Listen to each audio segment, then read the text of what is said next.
Hi, it's Chris here at Sonnet T10 Academy UK. And if you've been watching our vlog, you see that we've been working on this Land Rover Discovery.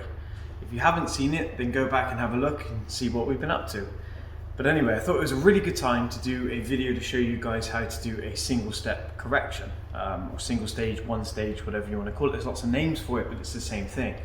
Effectively, it's how many times do we need to polish the vehicle to achieve the desired effect. So if we take a 2 foot by 2 foot area, which we'll be working on, how many times do I need to polish that to achieve the right finish that I'm looking for? Obviously, if I was doing a 2-stage process, it would mean that I would polish this area twice. So I would take something like Ultimate Cut with a hybrid wall pad, which can remove 800 P800 sanding marks very, very quickly.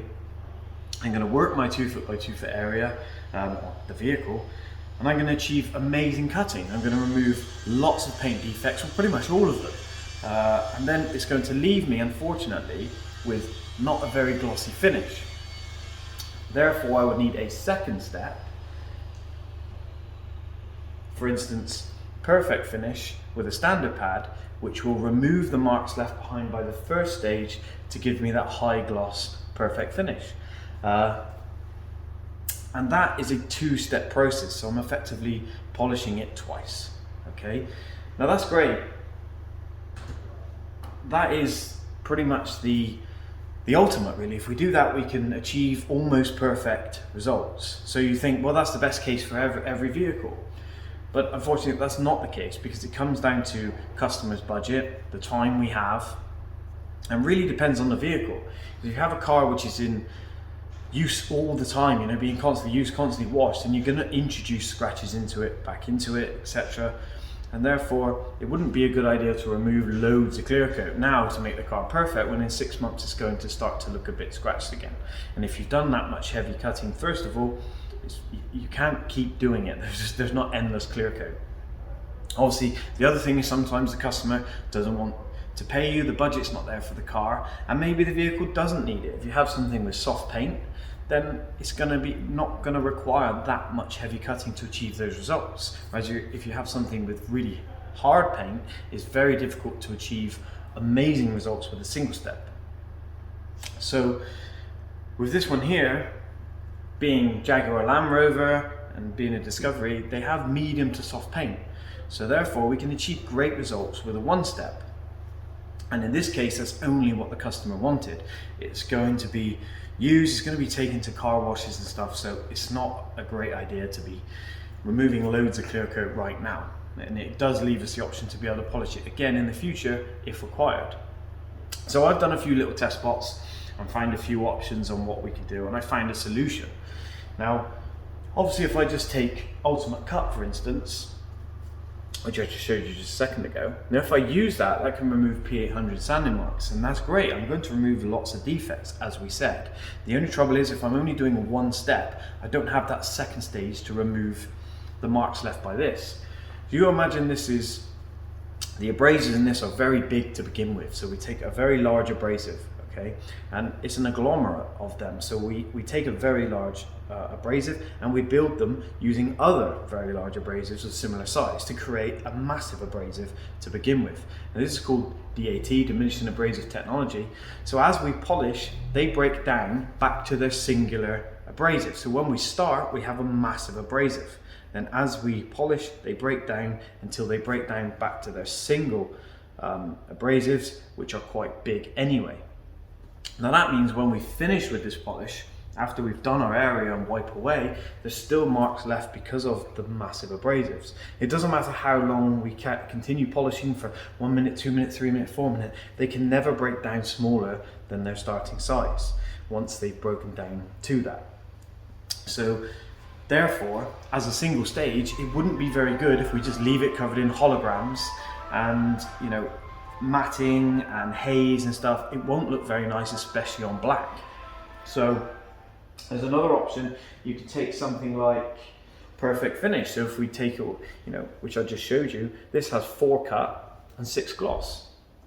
Now a 4 cut on our scale is pretty good. It means it can remove P2000 sanding marks, and therefore that's a reasonable cutting effect, and it also has the highest level of gloss. So as a single step polish, this would be a great idea. So we're going to get amazing gloss, but we won't achieve as good a cutting. We're still going to remove marks, but it's not going to be great. It's still very good, but it's not going to be the desired effect we're looking for. And I tried it, and even though this is medium to soft paint, it just wasn't quite, you know, what I was looking for.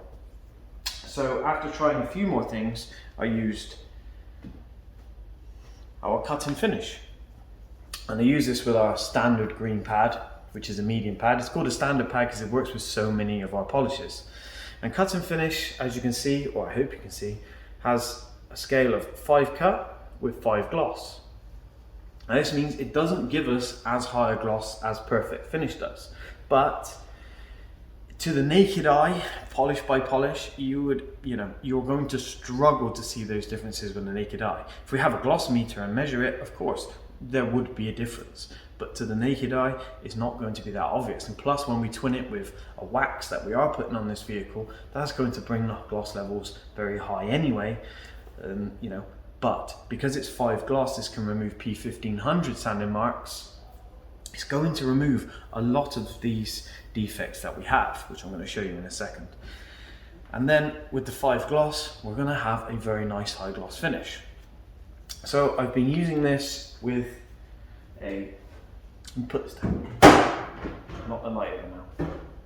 So we have a FLEX XCE forced rotation polisher, okay? Now the difference in this one is it's like a dual action, and it's kind of like a rotor. It's a bit of a hybrid of the two. So what we have is, as I spin it, you can see that it's not free spinning like a dual action. And if I turn it on very slowly, you can see it still oscillates off of itself. So that will reduce the hologram effect that you get from a rotary. So this one should not leave holograms. It depends what polish you're using it with. If you're using it with something heavy, it will leave holograms, but that's because of the pad and polish combination you're using. Like, for instance, a hybrid wall pad, with this one, you're still going to get hazing in holograms. But if you're using it with a medium polish like I am, cut and finish, it shouldn't leave holograms if used correctly. Because it's a mixture of the two, I'm able to use a standard pad, which is designed predominantly for a rotary.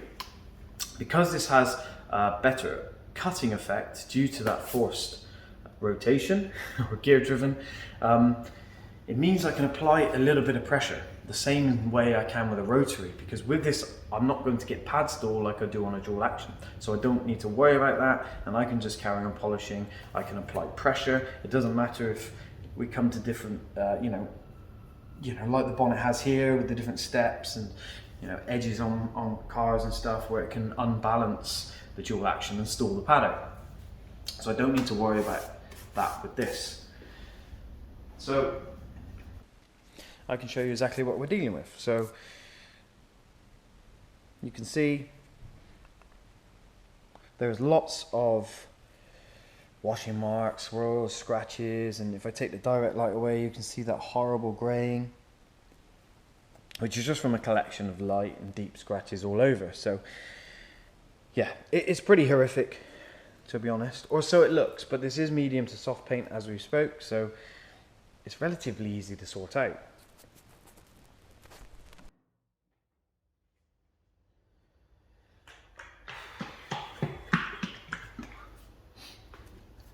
So I'm going to take my cut and finish, give it a good shake to shake up the abrasives, because sometimes they can settle in the bottom, and I'm going to pop this onto the pad. I'm going to put lots of little dots all around the pad.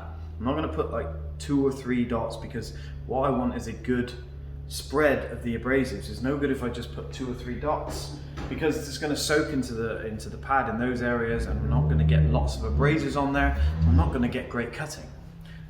The gloss levels will be higher because there won't be so many abrasives, but that's not what I'm trying to achieve. I'm going to get good gloss anyway, I just want the cutting. So I'm going to spread it around my area,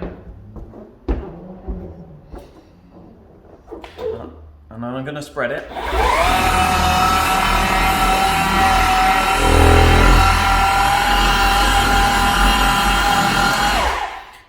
start on this machine between 2 and 3 to do the first cutting phase, where I'm going to apply a little bit of pressure to push those sugar cube abrasives into it and use them when they're at their biggest. Because it doesn't matter what polish you take of ours, they all contain DAT, diminishing abrasives. So therefore we want to use them when they're biggest to do the most cutting, and then when they break down, we need to use them to get great gloss. So.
So after the first phase, the abrasives should have broken down from the big agglomerate sugar cube, and they would have broken down into their smaller groups. Maybe there's still a couple joined together, but they're breaking down to their smallest size. So now I can use them, I'll increase the speed, and I will release the pressure of the machine, and that's just to very gently polish the surface to a high gloss finish.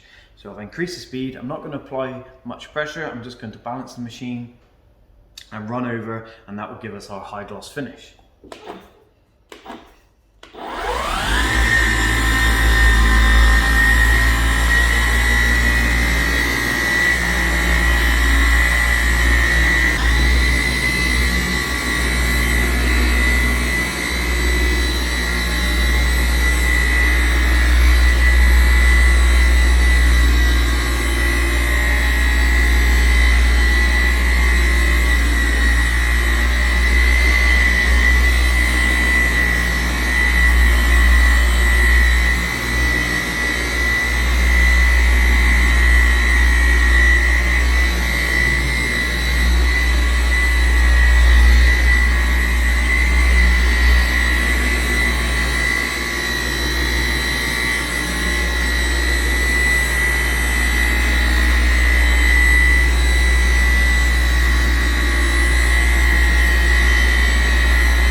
And there we go. Don't need to be polishing for minutes and minutes and minutes. Our polishers work very fast. They break down very fast, so therefore you save time, which is great if you're working in a professional environment or you're at home. You don't want to be polishing for hours and hours not getting anywhere. So give our polishers a go. Right, there we have the polishing. So I'm going to remove the residues, and I'm going to show you hopefully a great result that we've got.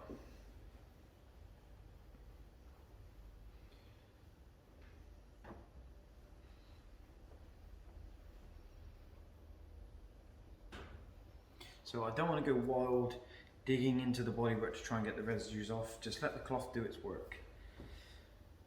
Just very, very gently allow the cloth to remove the residues, because if I push too hard, I'm going to introduce marks. This is medium to soft paint, so it's very easy to mark. That's why it looks so bad with only 7 years of service. So we have to be careful with it. And as you can see, I'm using quite a thin cloth. This is our red, Sonax red cloth. Sure, there's a technical term of it, but I forgot. But anyway, it's quite a thin cloth because I don't need great big thick bath towel type cloths. They're not nice to handle, and you end up pushing too hard anyway, because trying to rub polish off with a bath towel is not very good. You don't need that. This one's perfectly good. It won't scratch. I know it's not the thickest, but trust me, thickness doesn't mean that it's not going to scratch. So give them a go. They're also very inexpensive, easy to wash, and they last a long time. So, right, I'm going to give it a little squirt of Prepare spray, which is here. Now this one here is a paint safe solvent. I got asked in other videos actually what it is. So this is paint safe solvents effectively for wiping down a panel after polishing, for checking our results. Our polishes are water based, they don't contain silicones or fillers or anything like that, so what you see is what you get. You're not going to go out in the sun, dry out, and then oh my goodness me, look, I haven't removed anything. By using this spray, as I said, the results you see is what you've achieved. So I'm going to spray this onto the cloth, and I'm just going to very gently wipe down the area, and that will just remove any last little bits of polish residue which is on there, so we can check to see how well we've done, hopefully. I know a lot of people like to use IPA, and it's used massively in the industry, but it's not actually good for paint, surprisingly. I know body shops use it, but they mainly use it as a panel wipe for wiping down before painting. They don't use it on a painted surface. It can dry out the paint, and yeah, it's just not great for paint. This one, however, is great for paint, and it's well worth having in your detailing arsenal. Right, I grabbed the GoPro and show you, hopefully, a good result.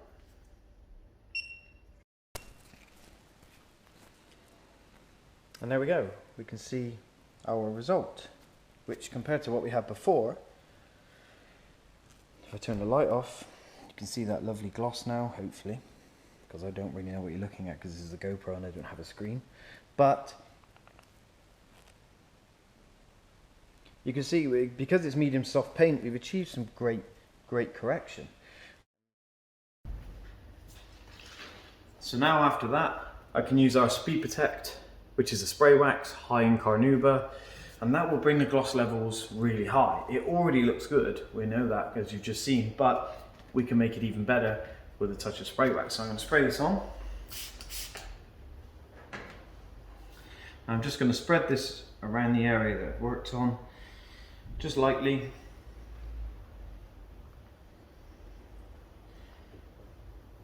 And once those residues start to disappear, you can just turn the cloth over and buff off. And that gives us a really high gloss finish, also a very nice slick finish. It feels really nice. You get great beading from it.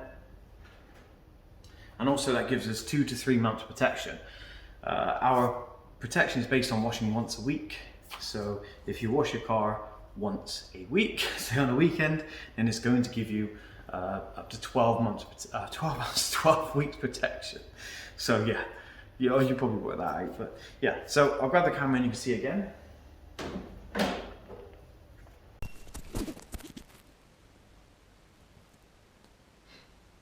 And you can see now really high gloss finish. I mean, apart from a few deeper marks, it's actually pretty perfect. And when this is out in the sun, this is going to really pop. And remember, we just did this in one step, from this to that. There's no camera trickery, you just watch me do it. So, and that was all done really fast.